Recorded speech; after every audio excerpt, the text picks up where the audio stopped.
संसदीय प्रणाली है, ऐसे ही राज्य में भी संसदीय प्रणाली होता है। इसमें राज्य में भी संसदीय प्रणाली को भी अपनाया गया है। और इस संसदीय प्रणाली में जो वास्तविक प्रधान होता है वो होता है मुख्यमंत्री। कौन होता है? जैसे केंद्र में पीएम होते हैं, जैसे केंद्र में वास्तविक प्रधान कौन होते हैं? प्रधानमंत्री होते हैं। वैसे ही राज्य की कार्यपालिका के वास्तविक प्रधान कौन होते हैं? मुख्यमंत्री होते हैं। तो फिर राज्यपाल कौन होते हैं? राज्यपाल होते हैं नाम मात्र के। किसके? नाम मात्र के अध्यक्ष कह लो या तो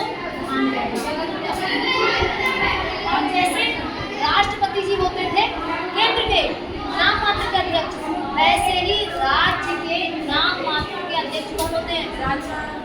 राज्यपाल जी होते हैं। समझ में आ रहा है? राज्यपाल क्या करते हैं? ये की पावर बिल्कुल वैसे ही है जैसे राष्ट्रपति जी केंद्र के। राज्यपाल जी और सारा का सारा काम वो करते हैं, ठीक है।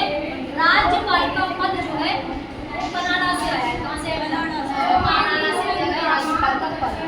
राज्यपाल का पद कनाडा से लिया गया और प्रत्येक राज्य का एक राज्यपाल होगा। क्या होगा? राज्य का एक राज्यपाल होगा। लेकिन कभी कभी ऐसा स्थिति आती है कि एक राज्यपाल को दो राज्यपाल कर देते हैं। जैसे मानो दो राज्य हैं, कोई राज्यपाल है नहीं या कोई गवर्नर राज्यपाल एक है, तो हम क्या करेंगे? किसी एक व्यक्ति को ही दो स्टेट का भी गवर्नर बना देते हैं। इस तरीके से क्या होता है? राज्यपाल का पद जो आया है वो आर्टिकल 154 के तहत आया है। ये अनुच्छेद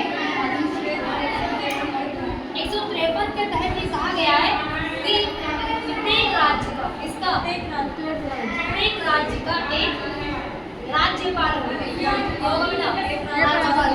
राज्यपाल का काम क्या होगा? ऐसे होगा जैसे कि केंद्र में राष्ट्रपति का होता है। जैसे पावर किसकी होती है? राष्ट्रपति की होती है। लेकिन रियल जो पावर होगी वो कैसे होगी? मुख्यमंत्री होगी। ये सारा का सारा किसके अप्लाई हुआ? ये राज्य कार्यपालिका का होगा। ठीक है। राज्य कार्यपालिका का क्या होगा? प्रधान होगा और वो भी कैसा? रियल या औपचारिक? ये औपचारिक होगा। कैसा होगा बेटा? औपचारिक। समझ में आ गया? कोई दिक्कत? और वास्तविक कौन होंगे? बता चुके। वास्तविक कौन होंगे? सीएम होंगे। औपचारिक कौन होगा? राज्यपाल होगा। राज्य की कार्यपालिका का होगा।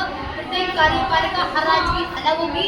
एक राज्यपाल एक राज्य का होगा। लेकिन कभी कभी क्या होता है? दो राज्यों का भी एक राज्यपाल बन जाता है। आप देखते हैं राज्यपाल की हम लोग राज्यपाल की शक्तियां हैं 5। बेटा एक होती है कार्यकारी शक्ति, विधायी शक्ति, वित्त शक्ति, क्षमादान और आपात शक्ति। ठीक है। सबसे पहले देखते हैं कार्यकारी शक्ति। राज्यपाल जी क्या करते हैं? ये मुख्यमंत्री की नियुक्ति करते हैं। किसकी? मुख्यमंत्री की। जैसे केंद्र में पीएम की नियुक्ति राष्ट्रपति जी कर रहे थे, वैसे ही राज्यपाल क्या करेंगे? नियुक्ति करेंगे। और इन्हीं मुख्यमंत्री के जो मंत्री परिषद होगी क्या होगी? राज्य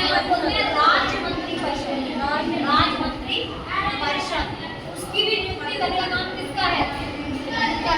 और इसमें जो पदाधिकारी होंगे वो भी कौन करेंगे? वो भी राज्यपाल करेंगे। कहने का मतलब यहाँ पर यह है कि राज्यपाल मुख्यमंत्री और राज्य कार्यपालिका के मंत्री परिषद और पदाधिकारी कौन करता है? राज्यपाल जी।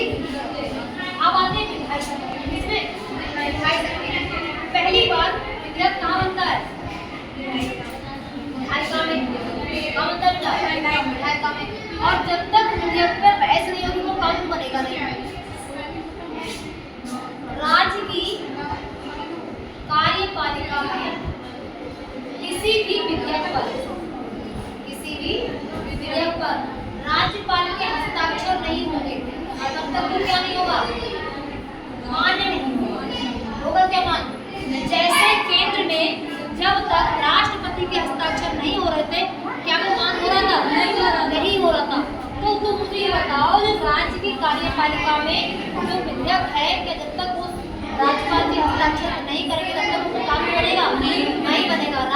कार्यपालिका का जो विधेयक है जब तक उसके साथ नहीं करेंगे तब तक वो कानून नहीं बनेगा।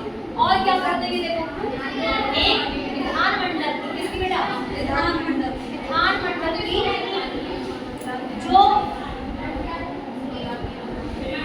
सत्र होता है, क्या होता है, सत्र को बुलाते हैं, क्या करते हैं, बुलाते हैं और सत्र बसाते हैं। मतलब जब संयुक्त मीटिंग होगी विधानमंडल की, जब भी मीटिंग होगी, संयुक्त मीटिंग कैसी मीटिंग तो बुलाने का काम कौन करेंगे, राज्यपाल करेंगे। और मीटिंग के सत्र कब तक चलेगा, उसकी समाप्ति कौन करेंगे, राज्यपाल। जैसे मैंने तुमसे कहा कि केंद्र में जब लोकसभा और राज्यसभा की बैठक हो रही थी संयुक्त वाली, कैसी बनी बेटा, तो संयुक्त बैठक को बुलाने का अधिकार किसको था, राष्ट्रपति को था बेटा, राष्ट्रपति जी को था। समझा है, उनको सत्र को बुलाने का और सत्र को खत्म करने का किनका काम था, राष्ट्रपति का।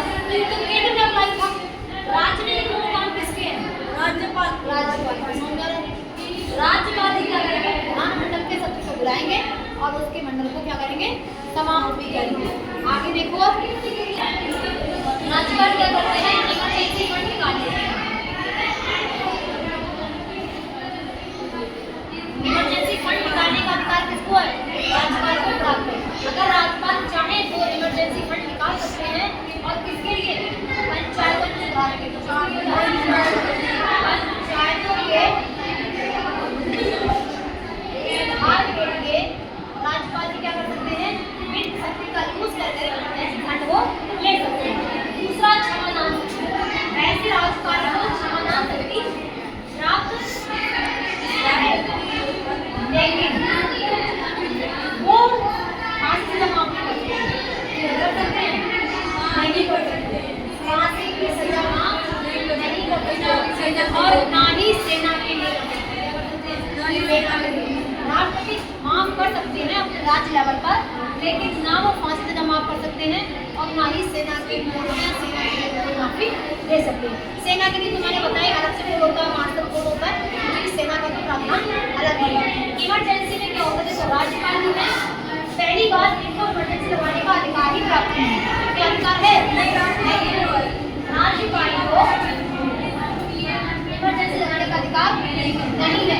तो लेकिन अगर राष्ट्रपति ने क्या कर दिया, इमरजेंसी लगा दी, क्या कर दी, इमरजेंसी कौन लगा सकता है, राष्ट्रपति जी इमरजेंसी लगाते हैं। और राष्ट्रपति लगाते हैं तो जब राष्ट्रपति जिस राज्य में इमरजेंसी लगाते हैं तो वो सारी पावर उस समय किसके हाथ में होती है, राज्यपाल का। लगाने का काम किसका है, राष्ट्रपति का, इमरजेंसी लगाने का। लेकिन इमरजेंसी का दौरान शक्तियाँ किसको मिल जाएंगी, राज्यपाल को। किसके, सिर्फ अपने राज्य, पूरे देश की नहीं मिलेंगी बेटा, अपने देश की शक्तियाँ किसको मिल जाएंगी, राज्यपाल। इमरजेंसी लगाने का अधिकार राष्ट्रपति को। और अब तो मुझे ये बताओ कि राज्यपाल की नियुक्ति कौन करता है, राष्ट्रपति।